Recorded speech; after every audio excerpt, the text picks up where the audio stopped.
Lesión de células gigantes. Las lesiones de células gigantes son lesiones fibrosas que tienen presencia de células gigantes, multinucleadas, tipo osteoclastos, que van produciendo la lisis del tejido óseo. Cuando estas se encuentran a nivel de los huesos largos, se dice que son mucho más agresivas, alcanzan tamaños mayores. Inclusive se describen, aunque en muy bajas proporciones, la capacidad de producir metástasis. En cambio, cuando estamos en cráneo y en huesos maxilares, se dice que son menos agresivos y por eso se describe unas como tumor de células gigantes y la otra como lesión de células gigantes.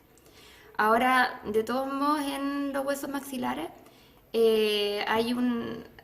estas lesiones pueden tener un curso más agresivo y ahí es donde hay discrepancia entre los autores, porque algunos dicen que estas lesiones más agresivas a nivel de maxilar corresponden más bien a tumor y otros dicen que no, que definitivamente son lesiones diferentes. Entonces el objetivo de la revisión fue ver qué es lo que está pasando, qué es lo que se dice actualmente al respecto. Y para eso, primero, partir definiendo qué es una lesión de célula gigante, cómo se produce, a quiénes afecta, cuál es la clínica, la imagenología de la histopatología, saber cuál es el tratamiento y para poder compararlo con el tumor de células gigantes y ver cuáles son las diferencias que presenta. La metodología lo dividí en tres partes. Primero, conocer la lesión de células gigantes a nivel de cráneo y huesos maxilares. Luego, conocer el tumor de células gigantes en el resto del esqueleto. Y luego compararla, como lo hice a través de la revisión en libros y a través de buscadores como el Google Scholar y PubMed principalmente. Los criterios de búsqueda para la lesión fueron todas las sinónimos que encontré, desde granuloma central de células gigantes, granuloma reparativo, células gigantes, lesión de células gigantes en mandíbula. Y para el tumor óseo de células gigantes o tumor solo de células gigantes. Luego busqué estudios comparativos. Y además comparé los resultados que yo encontré.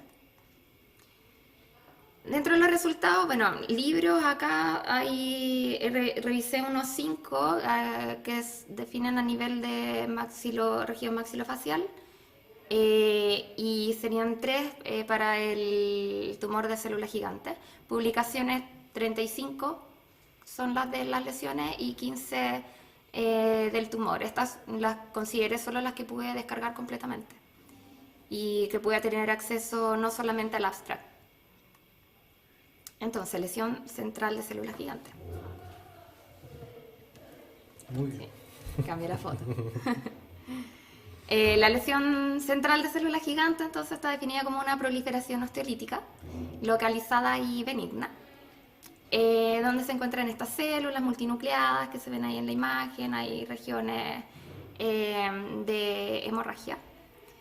Y no está bien claro cuál sería como el origen de la lesión. Encontré 3 versiones, 3 teorías que más o menos se repiten. Una sería que fuese una reacción a una injuria, que vendría a ser como una reacción reparativa, donde se produce una inflamación en el hueso, se reclutan estas células osteoclásticas y se forman estas células gigantes que empiezan a producir la lisis. Ahora, ¿cuál es el problema? Que con esta versión es que no siempre está asociado a un trauma o alguna injuria que pueda producir esto como una reacción, digamos.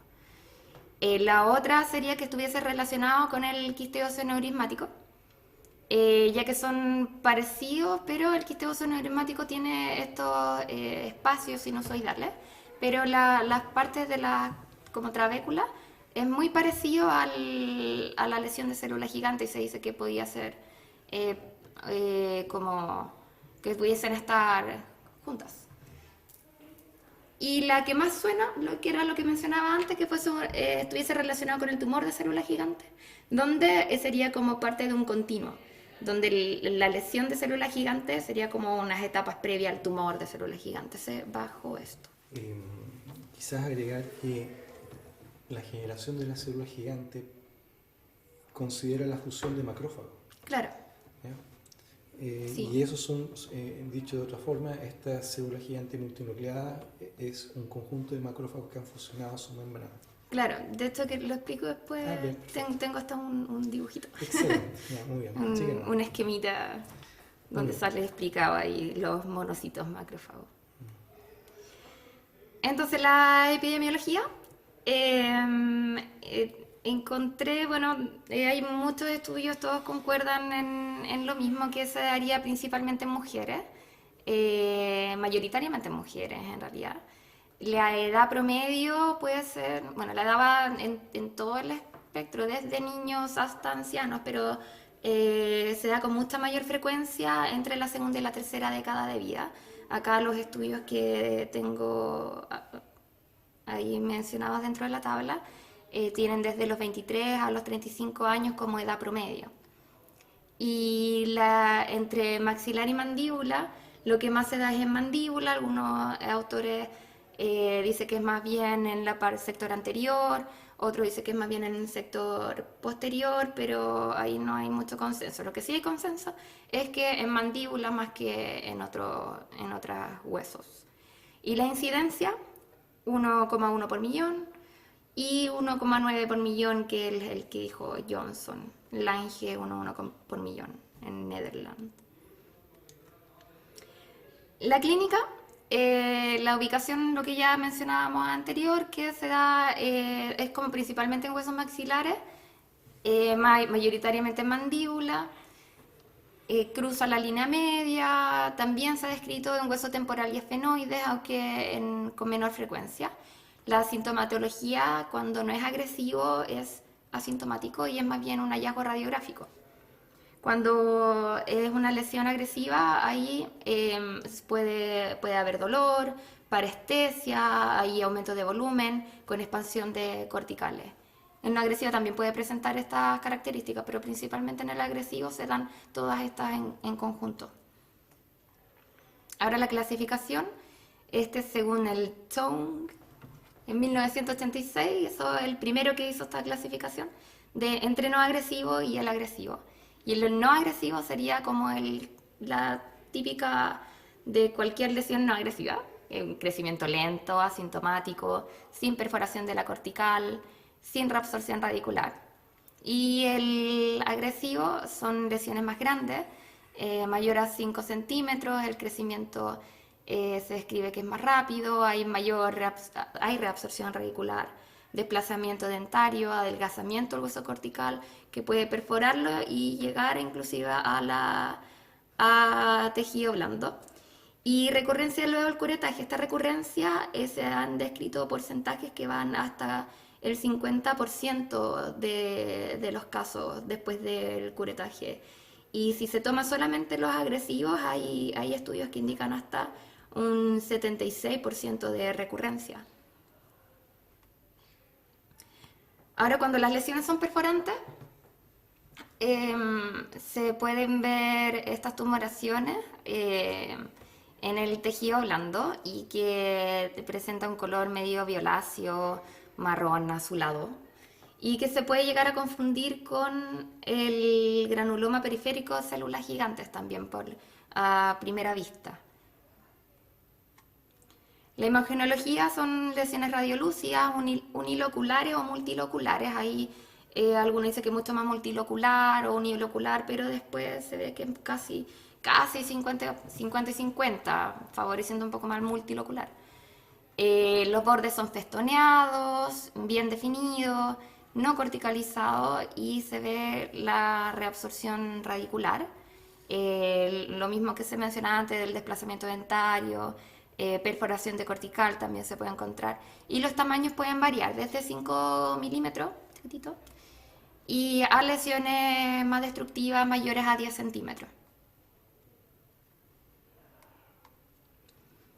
Esta es una tabla de un estudio que hizo Lange el 2007, donde revisó distintos estudios en los cuales se comparaban las radiografías principalmente, la imagenología que da, y se observaba entonces reabsorción radicular hasta en un 43% de los casos, que está ahí. Verdad que no apunta la pantalla, pero ahí. Ujú.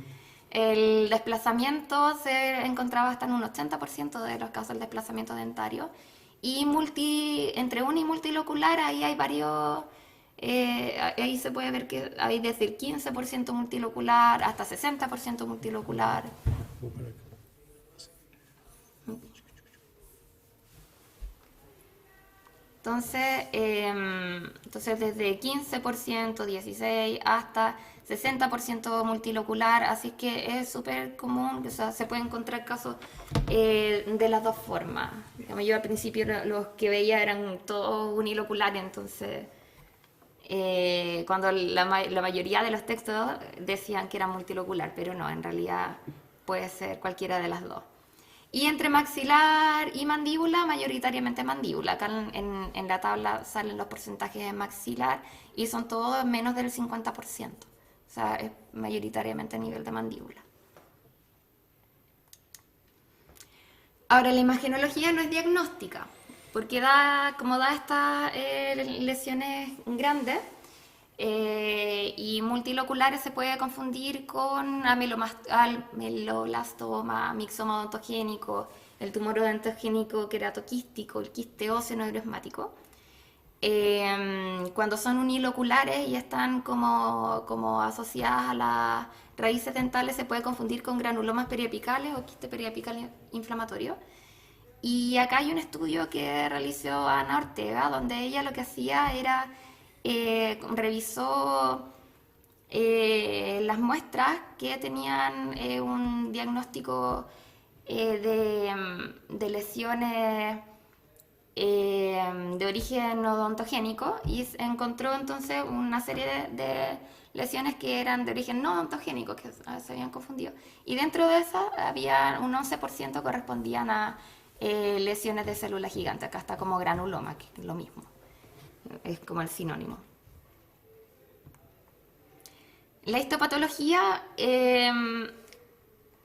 hay varias lesiones que presentan células gigantes y que tienen la misma imagen. Por eso no es fácil diferenciar entre una y otra lesión solamente por la histopatología. Lo que se encuentra es un tejido fibroso con hemorragia y depósitos de hemosiderina. También hay mineralizaciones, zonas de mineralización principalmente en la periferia de la lesión. Y encontramos tres tipos de células principalmente: las células gigantes multinucleadas, que son tipo osteoclastos, las células mononucleares, que estas serían como los monocitos macrófagos, que son reclutados por el otro tipo celular, que son las células ahusadas, que se relacionan con fibroblastos. Y estas lesiones, o sea, estas células ahusadas, se describe también que serían como tipo osteoblastos, porque pueden producir tejido, estas mineralizaciones como tejido óseo, y además tienen la capacidad de reclutar estas células mononucleares, y son las que además expresan el RANKL y inducen estas células a unirse y formar las células gigantes tipo osteoclastos. Estamos en que las células ahusadas son las que son el componente proliferativo. Estas son las que proliferan y son las que llaman a las células mononucleares, que son como monocitos, y que las inducen a unirse y formar estas células gigantes. Ahora, en la imagen que está al lado de acá, y esto lo menciono por la duda de la otra vez, que se ve que hay un epitelio, y este epitelio es porque esta muestra se tomó de una lesión que produjo la ruptura de la cortical y salió, digamos, y por eso se produjo. Exteriorizó. Se exteriorizó. Y por eso tiene un epitelio, pero es una lesión central, no es un periférico. Se ha comparado, hay estudios que buscan la diferencia entre las no agresivas y las sí agresivas. Acá hay muchos estudios, esto por mencionar uno, donde se comparó la histología y, y en general se dice que cuando es no agresivo, las células gigantes estarían más bien como en racimos alrededor de esta zona hemorrágica. Y cuando son lesiones agresivas son mucho más cantidad de células gigantes y que se encuentran dispersas dentro del tejido. Además, se dice que tienen más núcleos, que pueden llegar hasta los 100 núcleos en las agresivas. Ahora, ¿qué de eso se ha encontrado como estadísticamente significativo? El tamaño de la célula, el área y el número de células y el número de núcleos, que en este estudio que puse acá me parece que no aparece como estadísticamente significativo. El número de mitosis también aparece como estadísticamente significativo. Hay varios, sin embargo, todos los autores concuerdan en que no se puede basar solamente en esto para poder ver cuál va a ser el curso de la lesión, si va a seguir más bien agresivo o no agresivo, sino que lo más importante es como la clínica, y lo que más destacan es el tamaño de la lesión, más que el número de células y la distribución. El tratamiento puede ser quirúrgico o no quirúrgico. El quirúrgico es el que más se utiliza como el de primera elección. Y dentro del no quirúrgico son como que se ha estado estudiando últimamente, porque el quirúrgico a veces puede ser como muy mutilante. Entonces se ha buscado con corticosteroides, calcitonina, interferón alfa, el OPG y el anticuerpo monoclonal, que está el denosumab, y que esos actuarían a nivel del RANKL, y el Imantib, que actúa a nivel del RANK y nivel RANK. El quirúrgico puede ser curetaje o la resección en bloque. El curetaje tiene el problema que hay demasiada recurrencia cuando se utiliza esta opción. Acá en la tabla, que también es un estudio que hizo Lange, se ve que hasta el 49% de los tratados con curetaje tiene recurrencia. Lange también define que dentro de 5 años un cuarto de las lesiones de células gigantes ha recurrido. Sean esta agresiva o no agresiva, no hace la diferencia, digamos. La resección en bloque es la que tiene menos recurrencia, pero puede ser demasiado mutilante. Acá se habla 5,6%. En algunos casos también se ha utilizado radioterapia, pero eso es en años más antiguos. Ahora como que no se prefiere la radioterapia para tratarlo. Los corticosteroides, se ha propuesto que es como bien contradictorio un poco los corticosteroides, porque por un lado se dice que promueven la formación de osteoclastos, y por otro lado se dice que induce como la apoptosis de las células osteoclásticas. Entonces no se entiende muy bien cómo funciona. Pero sí se dice que inhibiría de alguna forma la reabsorción ósea. Y los resultados se han encontrado remisión completa en varios casos, pero no siempre es así. La calcitonina también tiene resultados variables. En este caso se utilizan con inyecciones intralesionales, y también está el spray nasal, que le comentábamos la otra vez, que no es tan efectiva como la inyección intralesional. Y también hay estudios que muestran la remisión completa y en otros casos parcial. El mismo Lange también estuvo probando estos tratamientos donde no le funcionó mucho con la calcitonina. El interferón alfa lo que hace es inhibir el crecimiento de los fibroblastos, que era lo que hablábamos antes, las células abusadas, que vendrían a ser como el componente proliferativo, y además inhibe la angiogénesis. Entonces también se ha utilizado harto como tratamiento, también con inyecciones, estas son inyecciones subcutáneas que se ponen diariamente.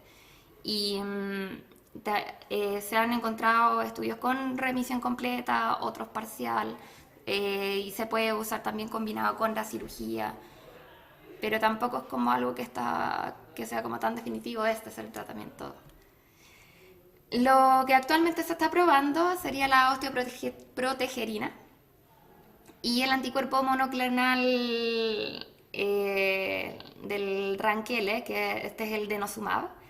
Y este se ha estado probando harto ahora. Encontré varios artículos que hacen referencia al denosumab y con buenos resultados. El Imantiv actuaría a nivel del rank y este también o sea, se ha mostrado buenos resultados, pero lo que más es con el denosumab. Ahora, diagnóstico diferencial.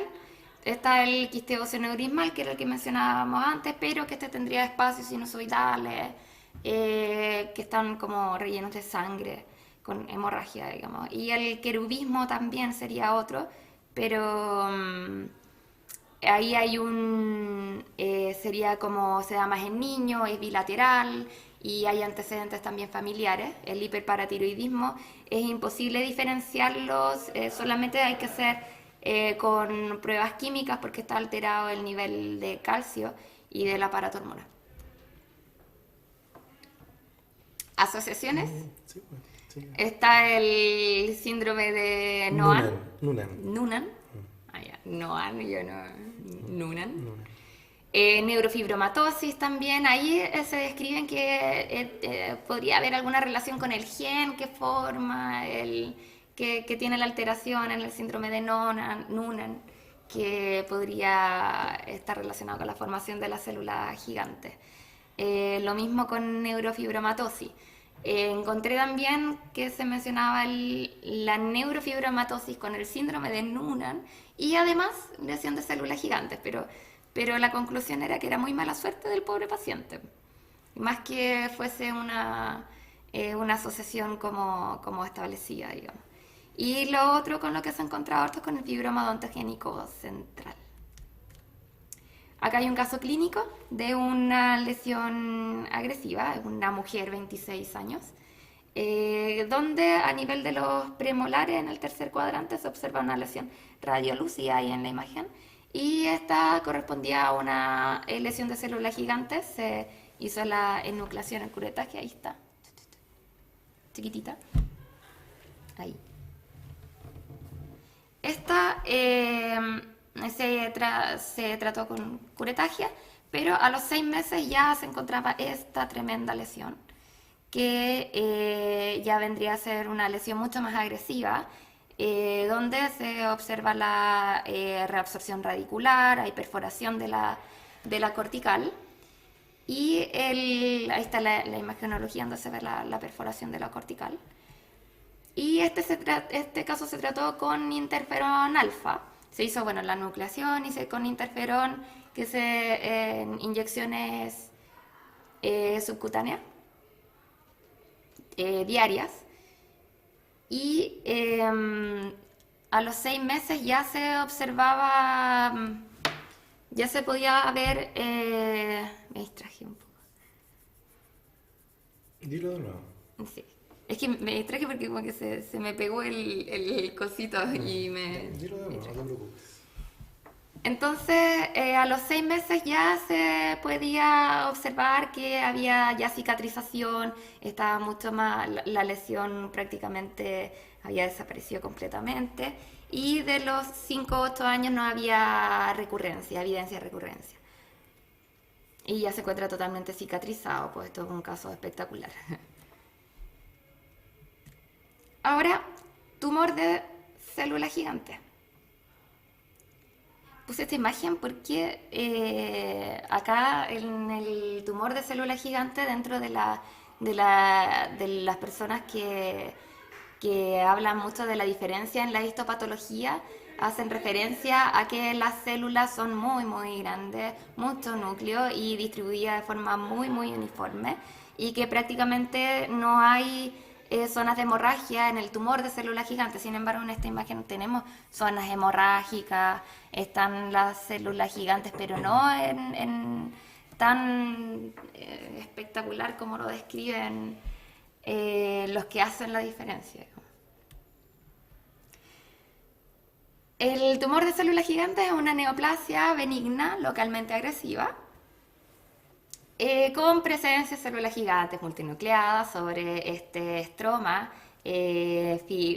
fibroso y con presencia de células también mononucleares. La epidemiología tenemos que se da, la edad promedio es entre los 20 y los 40 años, más comúnmente en mujeres, y corresponde entre el 3 al 7% de todos los tumores óseos. La clínica se encuentra en la epífisis de huesos largos, son lesiones mayoritariamente solitarias. La cortical con frecuencia se encuentra destruida. En la sintomatología puede haber dolor, parestesia también. La recurrencia luego del curetaje se ha descrito hasta un 40% que alcanza, inclusive 50% también creo que leí en algún otro estudio. Y eso sí, en algunos casos se encuentra la aparición de metástasis a nivel de pulmón, también en otros órganos como en corazón, pero en pulmones lo que cuando se da, mayoritariamente, es en pulmón. Y correspondería a menos del 5% de los casos en los que hay recurrencia. La clasificación según Campanati son 3 grados. El grado 1 cuando no hay destrucción de la cortical, el grado 2 cuando ya está erosionada la cortical y el grado 3 cuando se traspasa la cortical y se exterioriza y pasa a tejido blando circundante. La imagenología también es una lesión radiolúcida, lítica, excéntrica, trabeculada o no, y pueden haber con bordes bien delimitados, aunque en algunos casos pueden no estar tan definidos. Este es un estudio donde se comparaban también la imagenología que presentaba, y en todos podemos ver que se menciona en pompas de jabón, trabeculado, lesiones osteolíticas, trabeculado en todo. Y el grado en el que se encuentra normalmente 2 a 3. 2 a 3, 2 a 3. Entonces son como lesiones todas agresivas, digamos. El tamaño que aquí aparece descrito desde 10 centímetros, bueno, hay unos de 6, pero 10 centímetros, 26 centímetros son lesiones más bien grandes. La histopatología, entonces tenemos también 3 tipos celulares: las células gigantes multinucleadas, las células mononucleares, que serían estos monocitos macrófagos, las células abusadas tipo fibroblastos, que también se dice que se vendrían a ser como osteoblastos.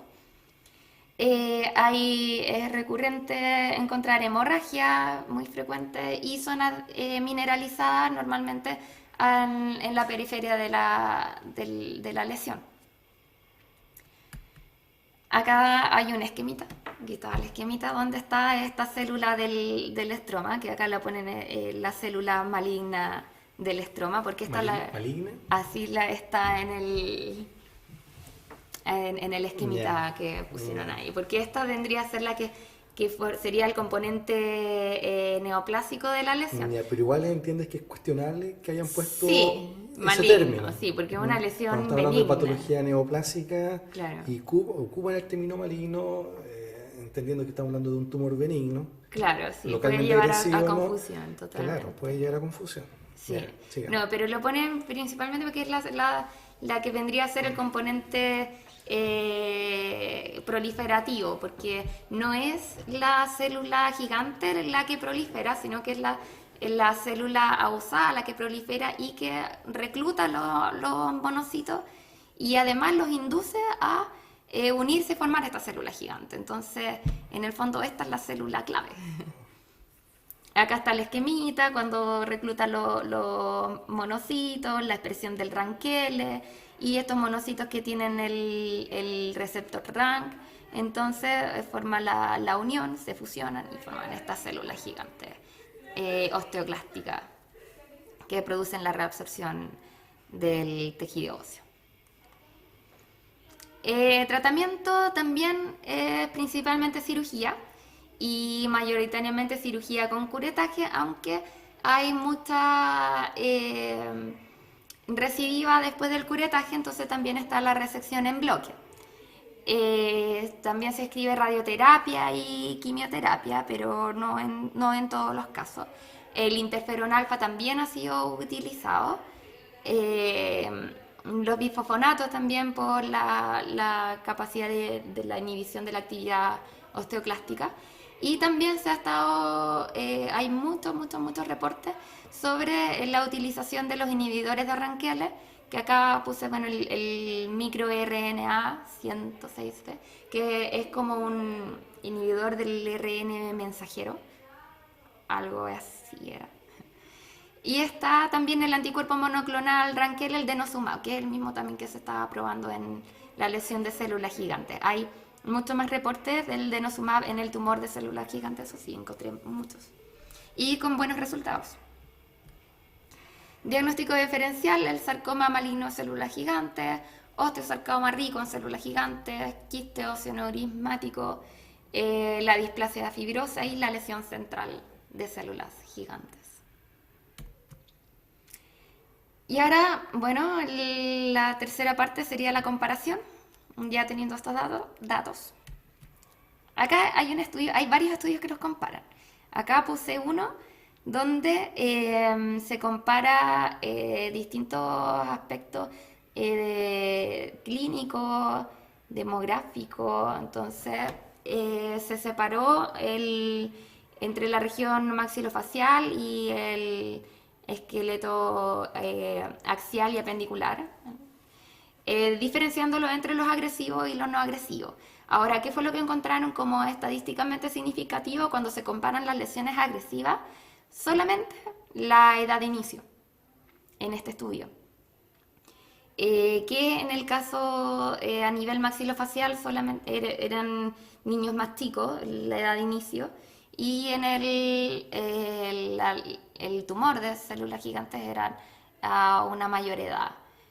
Cuando se comparaban los no agresivos, se encontraba que el tumor producía mucho mayor destrucción cuando era el no agresivo del tumor y no el de la lesión, digamos. Ahora, de todos modos, los autores acá concuerdan en que más que la diferencia entre uno y otro, como poner lo que fuesen entidades diferentes, era más bien que se encontraban en una diferente etapa, eran diagnosticados en una diferente etapa, porque cuando se trata del territorio maxilofacial, las personas normalmente van a controles regulares, se realizan las radiografías de forma más regular, y por eso se encontraban cuando ya estaban en etapas mucho más tempranas, más chicos. Además que un aumento de volumen a nivel del maxilar lleva a la persona a preguntar mucho más rápido que si tiene un aumento de volumen en rodilla, por ejemplo. En cuanto a la célula, creo que no lo puse, pero se dice que los tumores de células gigantes tienen las células mucho más grandes, en mayor número, con más núcleos, pero ocurre un poco lo mismo que cuando se comparaba la lesión de célula gigante agresivo y el no agresivo, lo mismo para el tumor. No son estudios que digan como esto es aquí está la diferencia, porque en realidad no es tan definitivo. De hecho, la primera imagen que puse, que era de un tumor de células gigantes, la imagen no era tan evidente. Ahora, ¿cuáles eran las similitudes? Ambos tienen, en cuanto a la epidemiología, ambos son baja incidencia, principalmente en mujeres y mayoritariamente entre la segunda, tercera y cuarta década de vida, que es prácticamente lo mismo. Ahora, la clínica, ambos son lesiones líticas con presencia de dolor en el caso de los más agresivos, dolor, está este aumento de volumen, compromiso cortical, la posible perforación y mayoritariamente solitarios, que la imagenología, multiloculares, radiolúcidos, bordes bien delimitados, no corticalizados, lo comparten ambas lesiones. La histopatología también, las células multinucleadas que las mencionamos, las células ausadas y estas células mononucleares están presentes en ambas lesiones. Las zonas hemorrágicas, que era lo que autores dicen que no está en los tumores, sí están en los tumores las zonas hemorrágicas, y la presencia de zonas mineralizadas que vendrían a ser como hueso neoformado. También se encuentra en ambas lesiones en la periferia. Las diferencias en cuanto a la clínica, la capacidad de producir metástasis se describe en los tumores que sería menos del 5% de las recurrencias, y entonces, en todos los estudios que salen como varios casos, series de casos, siempre se menciona uno u otro caso que dio alguna metástasis. Bueno, en ese caso estaríamos hablando de formas malignas de este mismo tumor. Exacto. Y ahí se cumple otro axioma. Toda lesión benigna tiene su contrapartida maligna. Y en este aspecto, las lesiones de células gigantes no escapan tampoco a esa norma, entre comillas. ¿Sí o no? Sí, interesante. En realidad no sabía ese axioma. Bueno, así te estoy que compartiendo ahora. espectacular. Entonces, para la zona... Un poco te preciso en eso para que no lo presentes o no te quedes con el concepto de que es una lesión benigna que está dando metástasis. Claro, no, una No, lesión como que puede metastatizar. Una lesión benigna que puede metastatizar ya no es benigna. Claro, puede malignificar. O puede ser un comportamiento ya maligno. ¿Ya? Entonces uno habla de malignizaciones a veces o formas malignas de tumor, pero no lo sigue definiendo ya como tumor benigno. Eso tiene relación, porque también leí por ahí que se hablaba del osteoclastoma, No, ese es otro tumor. que lo ponían como sinónimo de la lesión de célula gigante. Puede ser. Lo leí por ahí en un par de papers. Ser osteoclastoma, pero aquí debería ser un osteosarcoma. En el caso de que estaríamos hablando de formas malignas. O sea, quizás en la sinonimia general podría ser equivalente. Ya, porque lo leí por ahí como en 2 papers aparecía ahí el osteoclastoma. Tiene sentido. Sí.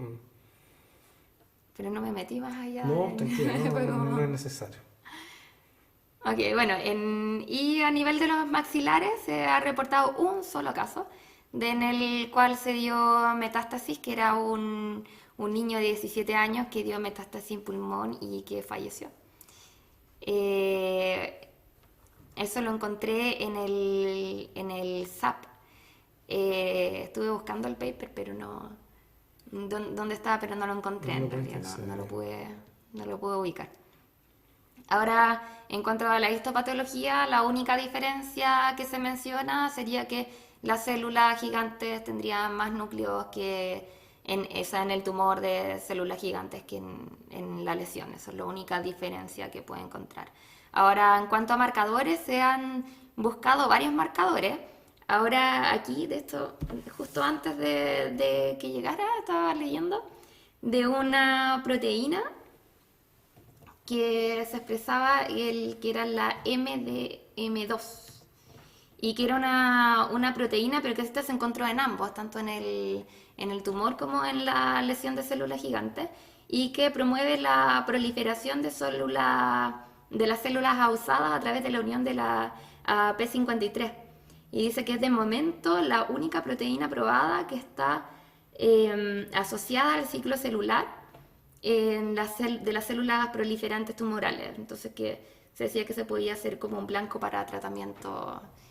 Eso lo leí recién, así que no aparece ahí en el Power porque está recién información fresca. Ahora, lo que sí había leído antes era la mutación en el gen H3F3A que se da en el tumor de células gigantes, pero que no está bien estudiado en realidad. Creo que no en todos los tumores de células gigantes está, y se dice que en ninguna lesión de células gigantes, pero no está bien estudiado, hay súper pocos casos sobre eso. Y el otro sería el marcador P63, que también encontré diferentes estudios donde algunos dicen que podría utilizarse como para diferenciar las lesiones, pero hay estudios contradictorios. Entonces, la diferencia, diferentes autores entonces dicen que estas lesiones formarían parte de una misma enfermedad y que la modificación se daría más bien por la edad y por el sitio de recurrencia. O que una sería una etapa más temprana del tumor. Las diferencias histopatológicas prácticamente son mínimas o inexistentes. Y los autores que hacen referencia a lo que ya había mencionado, esto de las zonas hemorrágicas, la formación de huesos, en realidad se encuentra en ambos casos, así que no sería un parámetro para considerar como diferenciación en la histopatología. Ahora, los autores que dicen que sí existe diferencia, dicen que la diferencia la da mayoritariamente en comportamiento clínico, pero todos los casos que encontré en los cuales a nivel maxilofacial se decía esto es tumor y no es granuloma, o esto es granuloma y no tumor, la clasificación, el diagnóstico lo daban por la histopatología, que ya dijimos que no vendría a ser definitiva. Y no lo dan por parámetros clínicos esa diferenciación. Ahora, los marcadores estudiados están en estudio. El de la P63 que mencionaba antes, hay algunos autores que dicen que no, que el 100% de los tumores lo tienen, 0% de las lesiones, pero después encontré otro estudio que decía que el 100% de las lesiones, solamente el 80% de los tumores, y otro que le dan 50 y 80, y en realidad no hay nada definido por el momento. Por lo tanto, como conclusión, bueno, no hay consenso entre los autores definitivamente, todos ocupan sus propios criterios para diagnosticar de una u otra forma. Y de acuerdo a lo que yo pude leer, yo creo que estas lesiones efectivamente podrían ser parte de una misma entidad y que pueda estar... que pueda encontrarse en un estadio más temprano, a lo mejor que en el tumor. Y eso es lo que yo creo, que forma parte de una misma entidad, recuerdo a lo que yo leí. Eso sería todo. Muy bien, pues la felicito por su acuciosa revisión y también por atreverse a aventurar una conclusión de ese tipo, ¿ya? Bien fresca, porque eso implica interpretar la historia, interpretar lo que se ha investigado y a partir de ello entonces hacer una propuesta conceptual que no deja de ser interesante a tener en cuenta. Es más, de todas las conclusiones que tú escuchaste y discusiones que tú leíste, tu lógica te hace apoyar una. Claro. Y tomas partido por una, claro. Y eso es valorar, yo lo valoro, ¿eh? Así que bien, pues me alegra mucho que hayas terminado un bonito trabajo, una acuciosa revisión, así que esperamos pronto seguir con los próximos pasos, ¿ya? Excelente, así que, maravilloso. Excelente, te felicito. Esa es la idea, seguir avanzando. Y le animo a seguir en esta misma línea de dedicación.